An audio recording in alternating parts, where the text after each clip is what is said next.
ચાલો ખેડૂત મિત્રો, એક અનુભવની વાત કરું છું કે શુક્રવાર દરમિયાન લગભગ 40 ફાઇલ જોતો હોઉં છું.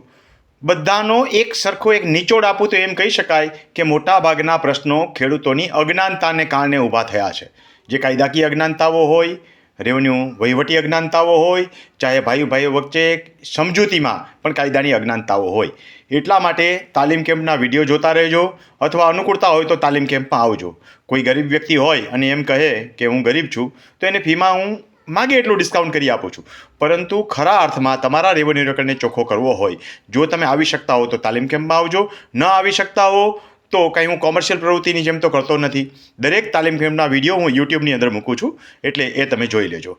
અને સિક્વન્સમાં વિડીયો જોવા હોય તો એક ક્લ્યુ આપું છું કે યુટ્યુબની અંદર જઈ, જો ફેસબુકથી તમે જોતા હો તો યુટ્યુબની અંદર જઈ રમણીકભાઈ કોટડિયા વિડીયો લખજો. વિડીયો ચેનલની અંદર મેં પ્લેલિસ્ટ બનાવ્યું છે, એમાંથી તમને તાલીમ કેમ્પના આખા વિડીયો જે છે એ મળી જશે.